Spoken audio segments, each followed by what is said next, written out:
Hey y'all, it's Hope at Crafty Hope, and welcome to day 59 of ICAD. This is the third to last day, so we've only got 2 more days of ICAD after this. I cannot even believe it.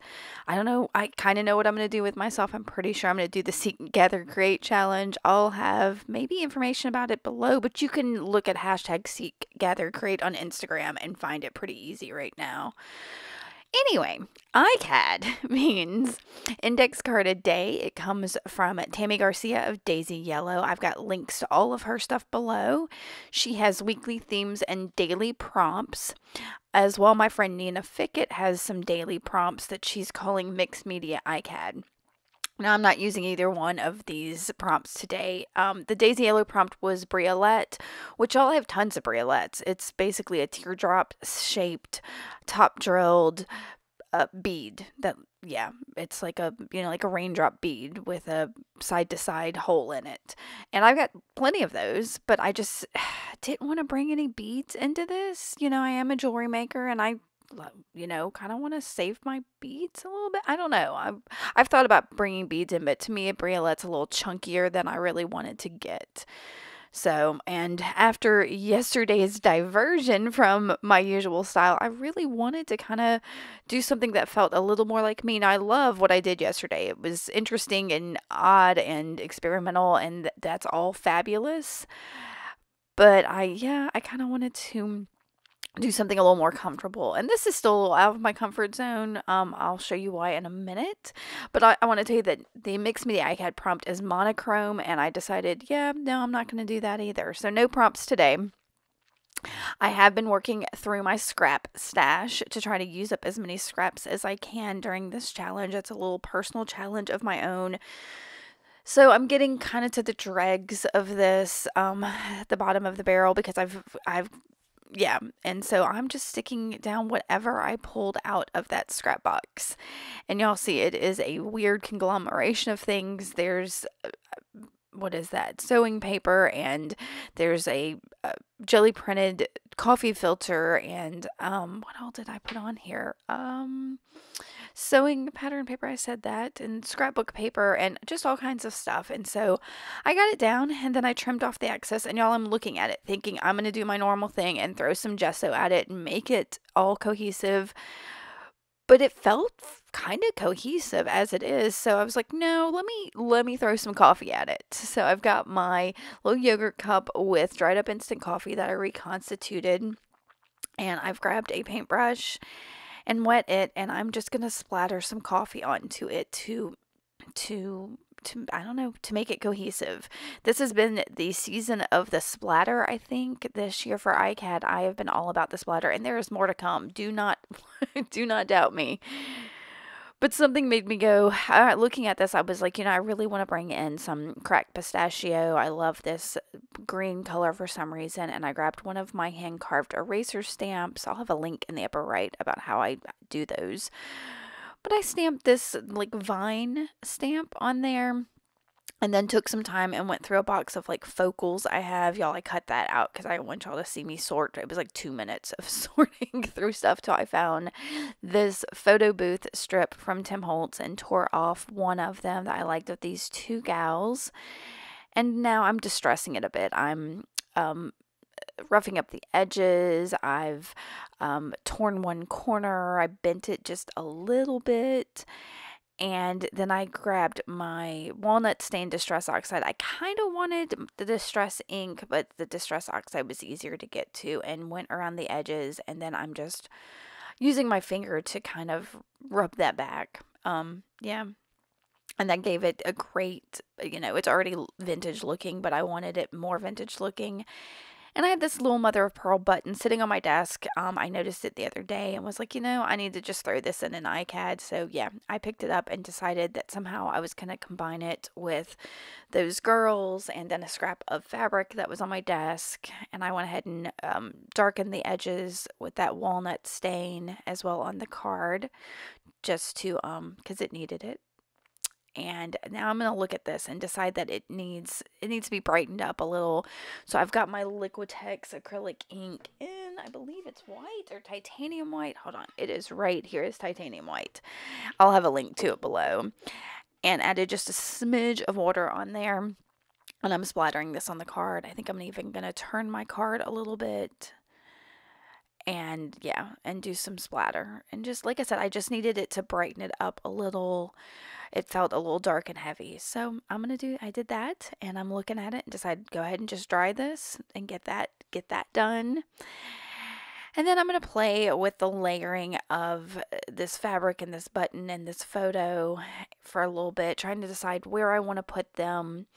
And the girls are kind of looking in two different directions. The one on the left is looking straight forward, and the one on the right is looking off to the left. And I don't know, I mentioned this before, when somebody's looking like in a direction, I don't like to leave that expanse of space. Like there should be something poignant in that expanse of space across the page. And so I'm going to end up moving them over to the right side of the page. But I'm still messing around with what to back them. So I pulled out, it is some kind of bag for Easter. You saw the bunny face on it. I got it at the Dollar Tree and threw it in a rust bath, and now it is one of my favorite things. It is so yummy and grungy and delicious. So I'm going to trim it down a little bit to size to fit so it doesn't take up so much of the card. And I'm layering it with that other little piece of coffee dyed fabric. I've used that fabric in several of my cards lately. I think like 2 days ago I used just a strip of it. I'll put a link to that one in the upper right too if you're interested in that. So I'm turning it, and I finally decide I like this little stack. And move them to the top of the card. I've done a lot of stuff in the lower portion of the card, but I don't know, I think the darkness of that piece of scrapbook paper at the bottom, I wanted that heaviness kind of there. So I'm going to go ahead and use my matte gel medium to stick them together. And I usually start at the bottom, but for some reason I decided to start at the top so I could get their layering just the way I wanted it. So, and then I'll again use that matte gel to stick them straight onto the card, trying to get everything to stick and not flop. All right, so while they are adhering, what do? I know I did something. I think I went ahead and pulled out, we'll see, hold on, because I just did this and I don't know, I can't remember. Yeah, I pulled out from my pin cushion some thread that I had used. I think I used it on the card where I put all the little X's. I'll put a link to that one in the upper right. But I had a little excess thread, knew it was enough to at least get this button down. So I'm going to go ahead and stick it on with some thread. And I'm not going to cut it or tie it off yet, because I thought maybe I could use that thread for a couple little extra accents. So until then, well, I had to stick down some more things. I pull out my snarky stickers from Tim Holtz. Now, I don't use these often, but I found one that says, "Why limit happy to an hour?" And I don't know, that just felt right with these two gals. So I'm going to go ahead and pull that off and trim off some of the excess like sides and bottom on this sticker, just so that it doesn't take up too much room on the card. And I'm going to go ahead and stick that down. I thought I was going to stick it below them, with all that space down there, but it felt right, just like right there.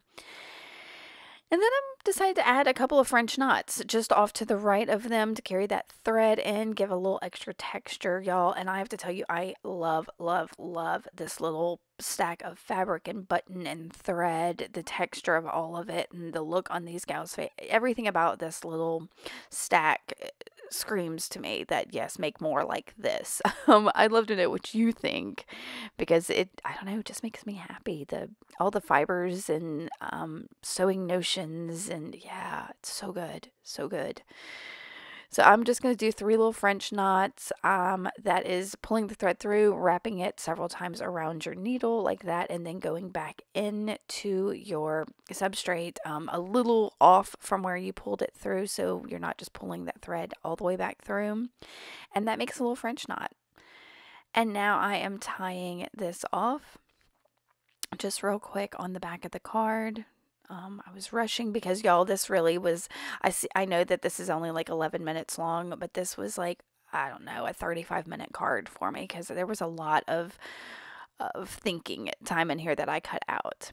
I thought I was going to use my Stabilo All pencil here because I needed some more darkness since that thread and all was so dark on there. But instead I grabbed my graphite stick. This is like the Lyra graphite stick, but I found it at the Dollar Tree several years ago. And I just dipped it in my jar of water and I am splattering that. So I told you there was going to be more splatter on here. Lots of splatter. Like I said, the season of splatter this year.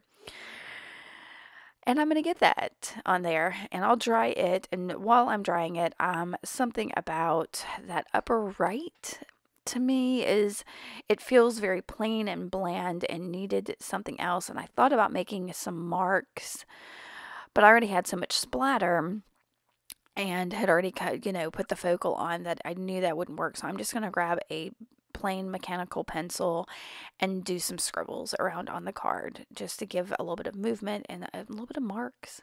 And that's going to be it.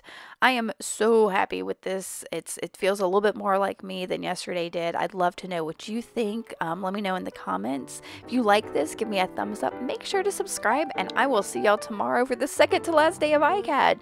Thanks for watching, y'all. Bye.